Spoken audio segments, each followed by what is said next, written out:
Hey, my name is Violet Price. I'm the writer-director of the in-production film God's Country, which like goes into full production and shooting in 9 weeks, and I'm very excited about it. And I've been doing 5 to 10 little minute YouTube video blogs, kind of just because I love YouTube and I miss this format.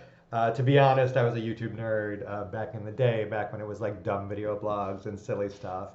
Um, so there's a little bit out of my heart, I ain't gonna lie. But it's also, I just feel like I'm making movies in a way most people don't make movies.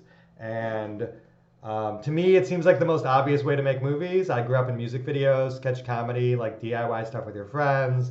Um, and I would like to do it the way big studios do, who wouldn't want more money. But it doesn't seem like a problem to me to just get a lot of good actors and a lot of good um, stories and just get a camera and like shoot them. Like I don't understand how you could even spend that much. If you unless you're making like a sci-fi fantasy movie, like you can make an amazing movie just people walking around at night and talking and like causing trouble and like waving some guns around. Like it is not like it is I do not feel limited by my budget, which I don't think a lot of filmmakers can say. Like, if I had a little bit more money, I would probably just spend it on giving my actors more, which would make me feel good. It'd still be the same movie. Maybe I'd have more After Effects or something. I'd have like a slicker credit sequence. I'd let my editor go crazy. But like that stuff is like icing too. I already have like the coolest editor lined up. Like my favorite music video director. I'll announce his name later. I think like I'm embarrassed to say the reason I know him is because like 15 years ago I was obsessed with music videos and like I loved his videos so much I sort of fan mailed him and was like you're a fucking god, and he was cool enough to write back, and like 15 years later I'm making my first movie and he's gonna help me with it, so I'm pretty stoked. But about casting, which is what I want to talk about, I don't talk about this a lot even though it's like maybe the most important part of the process to me. I mean every part is, but it's a very special part of the process, I can say that for sure. um, because my movie's about outsiders. I'm an outsider. Like all my friends are outsiders. We live our own way.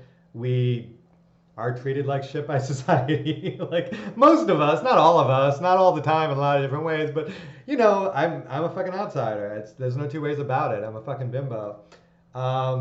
And I wanted to make a movie about all the like cool outsiders. Also, outsiders are the coolest people. All the best movies are about outsiders. Like catching this moment in time with like all the shit that's going on and like all the types of people that are like finally getting a voice and representation. It's so fun. It's super satisfying.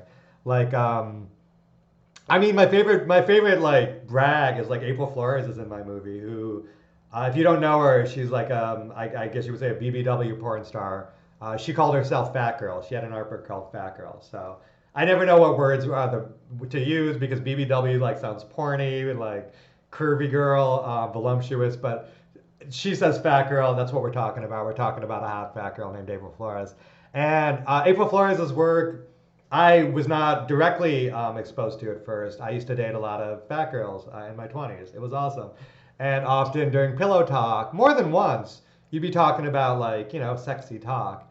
And she would say like, "Oh, April Flores made me feel good about my body." She was the first time I saw someone like that made me feel like I was beautiful. And I've heard that from like more than three of my lovers in my life. And to understand that there's someone out there making people feel beautiful and sexy and like spiritually satisfied with themselves, who like it was probably a name most people don't know, just like quietly changing like and making life better for people. To have somebody who did that in my movie and who stands for that and represents that, that's like exactly such an honor to be associated with, and to have her. And also she's insanely beautiful and she's in my movie and she's just a fucking goddess. Like to get to work with like an icon who's like impacted the people I love in a very meaningful way that didn't hurt me either. Like it's way more fun to make love to someone who thinks that they're beautiful. Honestly, like there's two types of people. Like anyway, like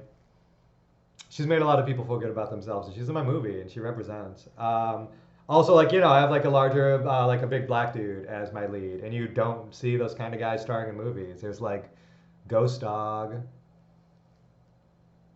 As Lawrence Fishburne's like an icon. I can't think of a movie he starred in. Like it just doesn't happen very often. But like the guy's the best actor in the world. Andy has charisma. Andy's a movie star. It's like crazy I have to work with this guy. He's way out of my league, to be honest. Antoine McKay stars in my movie. He like crushes it on Southside. He was on Empire. Like he's done like the Andy Daly show he did. He was on Patriot. Like all of my favorite shows. And like he always steals every scene. And like I'm lucky that an actor of his caliber came into my movie. Like he made it a movie the second he showed up. He just takes. Anyway, I don't get me started. He's amazing. Um, but like my two major leads are both non-binary, gender fluid, which I've never seen a movie starring anyone like that. Like, and we're gonna do different gender presentation in every scene, and it's not even gonna be a major part of the story. Just like you can wake up every day and be a different gender, like that's just it. It's not like a metaphor. It's not like, oh, they're a boy in this scene, so it means this, or they're in this. It's just they woke up that morning and there's like specifically no meaning to it. Which is funny when you're making a movie. You can accidentally seem like it has meaning. So like if you had them presenting female and then they were happy in two scenes and then they were sad and they were male, like you might read that as like some kind of comment. So it's actually like really kind of complicated to make sure that it's clear that it doesn't matter at all. Like that you're just picking arbitrary. They're picking arbitrary choices and just living their life that day that way. Between like and sometimes they're androgynous, sometimes they're hyperfemme. You know what I mean? They're good enough looking they can pull all of them off. Although anyone can do any gender they want, you don't have to be a 10. But I'm working with movie stars who are 10s, which is dope as fuck. Um, Sometimes I feel like, like, oh, like I don't want to be dinged because like, oh, you cast like beautiful passing trans people as leads. And I think only when you're transgender is having good looking movie stars in your movie something people will criticize you for. Like it just they're always looking to criticize you, no matter who, like no matter what you do. If you're trans, then you're like, oh, is your cast too hot? Like, are these movie stars too appealing to a mass audience?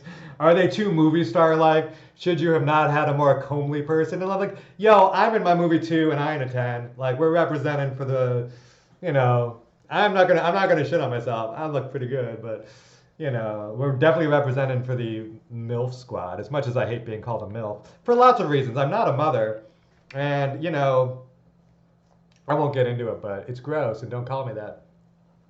I hate when people say, oh, you're like a hot MILF. You could just say you're hot. You don't have to also add and be like, and you're older, and you remind me of fucking my mother. It's just like a weird, like, you could just say you're hot. You don't have to use the American Pie Stifler term. Like, doesn't put a cherry on top for me, that's for sure. I'm digressing. Yeah, I have two non-binary leads, and like I think that is a powerful thing, and also just like something I haven't seen. I have a lot of non-binary friends. Like when you see a non-binary person in a movie, it's always the same kind of non-binary. It's like that non-binary person on like Billions. They always are like, I don't know. I have no problem with that person. They're cool. I love to work with them. But I've never seen the kind of non-binary people that I know in my personal life that when I think of non-binary. When I see movie star non-binaries, maybe I'm missing one. I don't know. I'm not following it that close. But my bottom line is I'm proud of what I'm doing, and I think it's fucking on the next level and fucking cool and also nice. And also doesn't matter at all. It doesn't matter what their genders were. It doesn't matter that they're non-binary, just as much as it does. I think it's going to make a lot of I'm hoping to make an impact on people just by. I do believe representation matters, even though there's something corny about that phrase.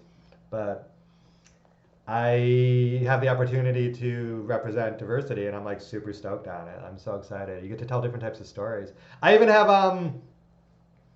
like Annie Hardy in it, who's like an absolute outsider. Like really, I don't agree with her on a lot of her politics, and some of them I find completely vile. And she feels the same way about me.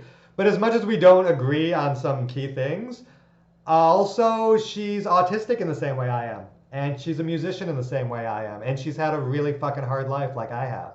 And like, yeah, like 99.999% of people who like have bad politics, redacted on that. But, sometimes you just meet someone who's your age, who like played in a band, who's lost some shit, who like, there's other things that you see in each other, like other glimmers of humanity. 99.9% of like fucking chuds are like soulless NPCs who could, redacted. But there are human beings who just have bad ideas that maybe you can fix. And I think I'm making a really artistic statement by including someone like her in it. And I think genderqueers might get a little like meh about it, but I can already see the discourse. But I think that if you see the movie, you'll see artistically what I'm trying to do. I don't even want to give it away. Like it's about someone who's very disappointed in someone, and she plays the person who's disappointing. So bear with me. I'm trying to do interesting things with casting. I'm trying to use canceled people. I really want Jake Flores in my movie. I don't know if he will be living in LA. If he's living in LA, it'll be a lot easier to give him cool parts. I wanted Jake Flores and April Flores to do a scene like and call them like the Floreses. Um, but they both live in New York and I live in LA and I have money to make a movie, but I don't have that much money that I can just like fly to New York and do scenes for characters who aren't the main characters. It's really, believe me, I've tried. I've written like 6 scenes. One was based on falling down. One was based on like inspired by like a ghost dog scene. All stuff I was proud of. One, they were like cleaning up a body together and talking about socialism. And it is really good, and I will shoot that one day. So help me God, if they're still willing and my career goes well enough. But I don't know. I'm working on it. Jake, move to LA. Like everybody wants you to move to LA. You should move to LA. It's the coolest. I'll put you in a movie. It'll be a good movie too. Oh, and I've got like fucking Matt Christman from Chapo Trap House, who's like my fucking, And some people think it's not cool to like Chapo, which I don't even get. Like I could see like not being into him, but like the like rabid hatred you have for when you listen to it, it's like Chrisman doing like a 300 war history podcast. The fact that people are like raging about that ever, like I don't understand the internet. I think he's very intelligent and he's like shaped a lot of my views, and I'm not embarrassed to say that. Like I've also read books and got views from other places, but it's nice to be able to just toss on a Chrisman lecture and like have him, do his thing and like it's nice to have a smart. But it happened in my movie. That fucking Chapo Trap House in my movie is fucking sick. Like that. Like it was funny too because when I booked it, it was like the biggest get ever because I'm like I kind of like their podcast got me through the pandemic. Like I was very isolated and alone, and I don't like podcasts. I'm not very parasocial. I find a lot of it like I don't know, like parasocial. I'd rather not. Like I don't like to imagine the strangers are my friends. Like I get that people do, and I get it's more of a Gen Z thing. But anyway, I definitely like was having some bad days, and he would put on his video blog and he'd talk about fucking socialism or whatever, and I'd eat my breakfast, and it's really nice to get somebody to get Chapo Trap House in my movie. That's fucking sick, right? I have so many more like interesting people I cast that I'd really like to talk about, but I promised myself 5 to 10 minutes, and I'm going on 13, so. Sometimes we give ourselves an extra couple minutes when we're getting excited. I needed a lot of time to say a lot. If I hadn't have said so many ums, this video would have been 8 minutes, but yo, freestyle. So stupid. This is my like professional video about movie making. I'm like, what are we talking about? Like doing an infomercial for myself to no one in the middle of the night. Just like stoned out of my mind. Who cares, right? Just you'll like the movie. It's got a bunch of fucking cool people in it. I got fucking the sickest fucking cast ever. I was talking to Andre. I shouldn't like. It's not official yet, but who cares? I was talking to Andre Highland at a show, and I like think I could get him for it. Although like I also don't want any more cis white men. But at the same time, like that guy's so fucking funny. Like I want to write a scene for him. But on the other hand, like I keep writing scenes for actors, which is cool. Like I think if you see an actor you want to write for as a director, like put him in the movie, like Jim Jarmusch shit. Like let their personality ride. I almost said Emo Phillips. That would have been sick. But at the same time too, like I don't know. It's editing. It's when you're writing your own screenplay. I can do whatever I want. No one's even read my screenplay except the actors, and I don't think like they've read it that many times. We're early in the process still. They like it. They want to be in it. But yeah, I write new scenes all the time. I like had an idea tonight. Like I'll be writing scenes on set, and that's the most fun thing as a filmmaker. Just because like I have a movie I spent 2 years on, and I know it's fucking good. I fucking considered in great detail every single line, every single second, every single beat. It's my one chance of making a movie, and it is, and I have had some good notes. But then when you have an idea that this thing that you have is perfect, you're like, what if I had an entire thing about betrayal? What if I had an entire scene where someone just like talked about betrayal and like what that feels like? I don't know. I'm sorry. I'm just going on. Don't listen to me. There's no way I'm uploading this. There's no way I'm uploading this.